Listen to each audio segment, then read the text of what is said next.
And out front now, former Russian lawmaker Ilya Ponomarev, he was forced into exile after being the only lawmaker to vote against Putin's annexation of Crimea back in 2014.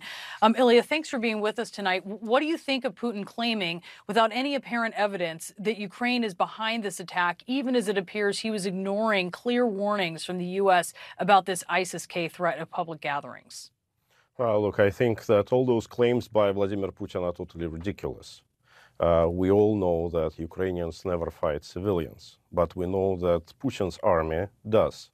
We saw the slaughter in Bucha, we saw the slaughter in Irpin, we saw the slaughter in Mariupol, but we never saw anything like this coming from the Ukrainian side, because we are just not doing this.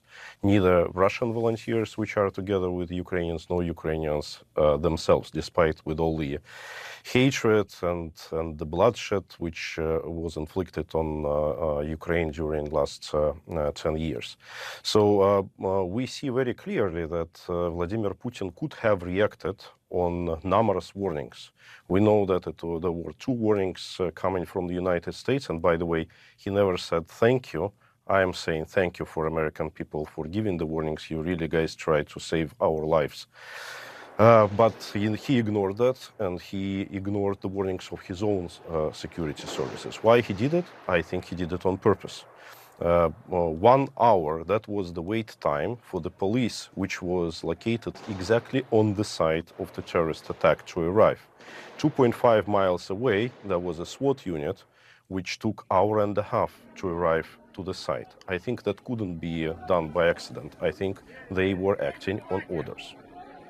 I mean, Ilya, explain that. I mean, wouldn't it make Putin look weak to have been warned of the attacks and then mock the warning, and then the attacks become realized? How is that something that you think he would allow that would make him appear stronger when it might also make him appear weaker?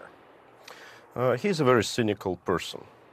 And also his mindset is very conservative. He remembers the trick that he has played in the beginning of 2000s, when he needed to cut the sympathies towards Chechen resistance by organizing a series of terrorist attacks, which eventually brought him to power in 1999. That was exactly 25 years ago. That was the beginning of his first term.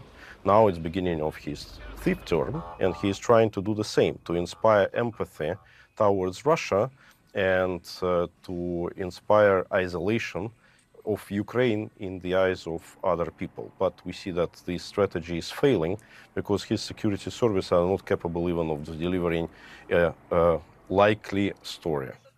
Yeah, lots of questions about those apartment bombings that precipitated the Second Chechen War. Indeed, we don't have evidence at this point of this being something Putin allowed, but certainly you're raising that question. Putin's propagandists on state media are helping to push conspiracy theories like this one. Let's listen. As soon as there were the first announcements that there was a horrific terrorist attack in Moscow, there was an immediate connotation that ISIS committed this terrorist attack. Their goal was to clear Ukraine. I mean, this is what the Russian people are hearing as he's trying to shift blame onto Ukraine without any apparent evidence here. Do the Russian people believe this, Ilya? Oh, look, they have only one source of information, and that's Russian TV, and it's all fully controlled by Vladimir Putin. So they don't know what to believe. And actually, the truth is that Putin consciously allowed it to happen is very uncomfortable for many. That's why it's better to believe what you have been told and sit quietly on your couch rather than took some action.